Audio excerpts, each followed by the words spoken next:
आपको बताता हूँ कि मैं अपना खुद का एक देश बनाना, जिसकी अपनी सरकार, अपने कानून, अपनी अर्थव्यवस्था, अपनी भाषा, अपनी मुद्रा आदि होंगे।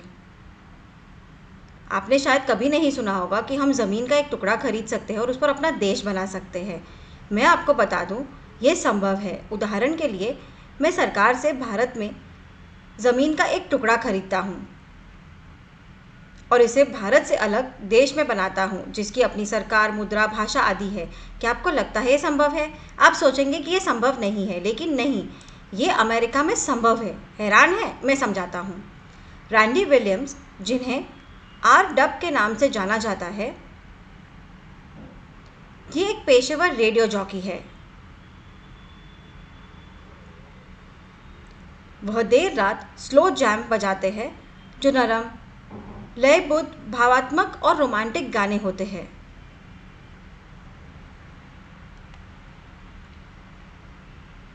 विलियम्स यात्रा के प्रति उत्साही है और उन्होंने दुनिया के सभी 193 देशों का दौरा कर लिया है।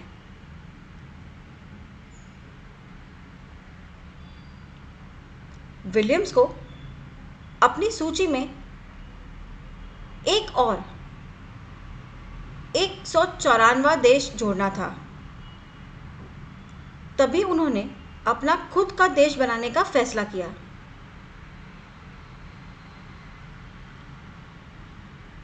हाँ, अपना खुद का देश।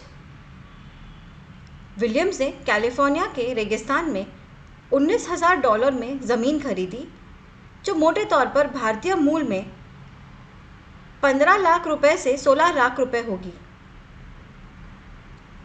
सस्ता है ना? हमें से कई लोग उस राशि को वहन करने में सक्षम होंगे, है ना?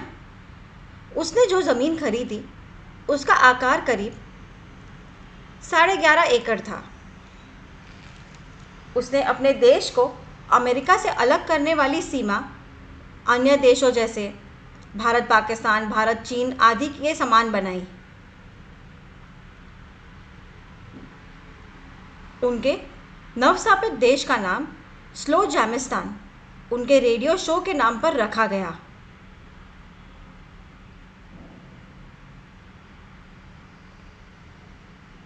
देश का अपना पासपोर्ट, ध्वज और मुद्रा भी है। अपना देश बनाना आसान नहीं है। बहुत सारे नियम हैं। अमेरिका की सीमाओं के भीतर नए राष्ट्र के निर्माण के लिए कानूनी और प्रशासनिक कानून है। नए देश में एक स्थिर और कार्यशील सरकार होनी चाहिए। कानून और इंफ्रास्ट्रक्चर भी होना चाहिए। इसे संयुक्त राष्ट्र सहित अंतर्राष्ट्रीय कानून की आवश्यकताओं को पूरा करने का भी आवश्यकता है। चुनौतियों से विचलित हुए बिना विलियम्स ने अथक परिश्रम किया। अमेरिका की अपनी मुद्रा डॉलर है। इसी तरह स्लो जामिस्तान की भी अपनी मुद्रा है, जिसे डुबल कहा जाता है। एक अमेरिकी डॉलर की विनिमय दर 85 से 87 रुपये है ना? डबल अमेरिकी डॉलर के साथ 1:1 के अनुपात विनिमय दर पर ट्रेड करता है। एक देश के भीतर दूसरे देश को माइक्रोनेशन कहा जाता है। दुनिया में ऐसे कई माइक्रोनेशंस हैं। स्लो जामिस्तान को अमेरिका द्वारा आधिकारिक तौर पर मान्यता नहीं दी गई है। आप सोच रहे होंगे कि क्योंकि स्लो जामिस्तान कैलिफोर्निया अमेरिका के भीतर है, आप अमेरिकी वीज़ा के साथ स्लो जामिस्तान में प्रवेश कर सकते हैं। लेकिन आप गलत है। स्लो जामिस्तान में प्रवेश करने के लिए आपको अलग वीज़ा की आवश्यकता होगी। ऐसा इसलिए है क्योंकि ये एक स्वतंत्र देश है। आश्चर्यजनक है ना? कितनी अजीब बात है। स्लो जामिस्तान की सरकार लोकतंत्र नहीं है, बल्कि मुख्य रूप से तानाशाही है। विलियम्स ने खुद को स्लो जामिस्तान का सुल्तान नियुक्त किया है। उदाहरण के लिए, भारत का राष्ट्रीय फल आम है, राष्ट्रीय खेल हॉकी है, राष्ट्रीय पक्षी मोर है। इसी तरह स्लोजामिस्तान के नागरिकों को राष्ट्रीय फल, खेल, पशु आदि जैसे पहलुओं पर मतदान करने का अवसर मिला। हालांकि अन्य निर्णय सुल्तान विलियम्स द्वारा लिए जाते हैं। माइक्रोनेशन में 500 से अधिक पंजीकृत नागरिक हैं। अतिरिक्त 4,500 व्यक्ति धैर्यपूर्वक नागरिकता की प्रतीक्षा कर रहे हैं। इतने सारे लोग प्रतीक्षा कर रहे हैं, अजीब है ना। जैसे भारत की राजधानी दिल्ली है, स्लोजामिस्तान की राजधानी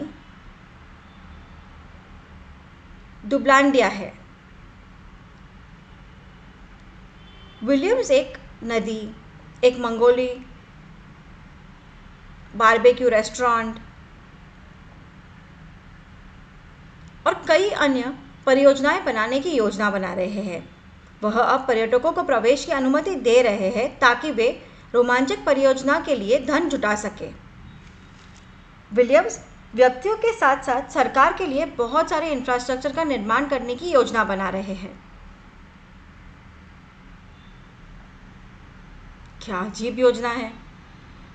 विलियम्स को यह विचार कैसे आया?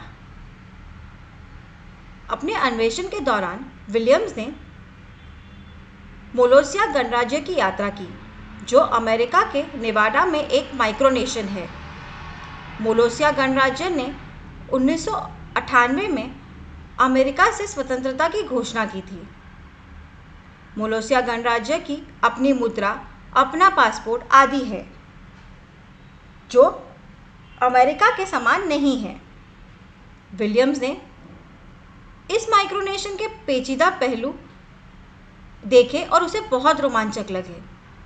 किसी भी मुद्रा का मूल्य सोने के मुकाबले होता है, जो भारत के लिए करीब 6,000 रुपये है। प्रत्येक देश की मुद्रा का मूल्य सोने के मुकाबले होता है। हालांकि मोलोसिया गणराज्य की स्थानीय मुद्रा सोने के बजाय चॉकलेट चिप कुकी आटा द्वारा समर्थित है।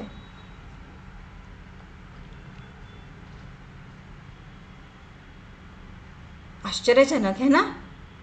मुद्रा का मूल आटे से हो रहा है और ना कि सोने से। ऐसे पेचीदा पहलुओं को जानने के बाद विलियम्स ने अपना देश बनाने का फैसला किया। क्या आपको लगता है कि विलियम्स पहले है? उनसे पहले और भी बहुत लोग थे। मैं आपको कुछ के बारे में बताता हूँ। रजनीश एक भारतीय आध्यात्मिक नेता है, जिन्हें उनके अनुयायी ओशो कहते थे।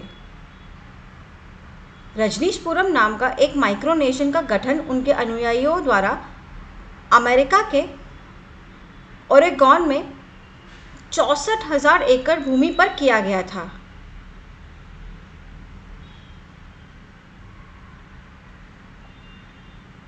- 2015 में विट जेडलिका नाम के एक व्यक्ति ने सर्बिया और क्रोएशिया के बीच ज़मीन का एक छोटा सा टुकड़ा खरीदा और इसे अपना राष्ट्र फ्री रिपब्लिक ऑफ लिबरलैंड घोषित कर दिया। आप सभी जानते हैं कि खुद को संत मानने वाले नित्यानंद, जिस पर बलात्कार और अपहरण का आरोप लगाया गया था, वह 2019 में भारत से भाग गया था। उसने इक्वाडोर के तट पर एक द्वीप पर संयुक्त राज्य कैलाशा नामक अपना देश भी बनाया है। इसका मतलब यह है कि वह भारत द्वारा पकड़ा नहीं जा सकता, क्योंकि वह अपने ही द्वीप देश पर रह रहा है। ये उनमें से कुछ थे। हैरान है ना। यदि आपके पास अमेरिका का वीज़ा है और स्लोजामिस्तान देखना चाहते हैं, तो आपको अलग वीज़ा लेना होगा। वीज़ा मिलने के बाद जब आप उस जगह का दौरा करेंगे तो आपको उनके अजीबोगरीब नियमों का पालन करना होगा। आप सभी जानते हैं कि क्रॉक्स एक मशहूर फुटवेयर ब्रांड है। स्लोजामिस्तान में आप क्रॉक्स नहीं पहन सकते, नहीं तो आपको बाहर कर दिया जाएगा। आपको स्ट्रिंग चीज़ को अलग करके खाना है। ऐसे कई अजीबोगरीब नियम हैं, आश्चर्यजनक। हालांकि स्लो जामिस्तान को आधिकारिक तौर पर संयुक्त राज्य अमेरिका ने एक माइक्रोनेशन के रूप में मान्यता नहीं दी है, लेकिन विलियम्स के स्लो जामिस्तान पासपोर्ट पर 16 देशों ने मुहर लगाई है। कितनी अजीब बात है। क्या आप में से कोई डेफ के लिए देश बनाने में दिलचस्पी रखता है? यदि हाँ, तो आगे बढ़िए और कोशिश करिए, हम सभी वहां आना पसंद करेंगे।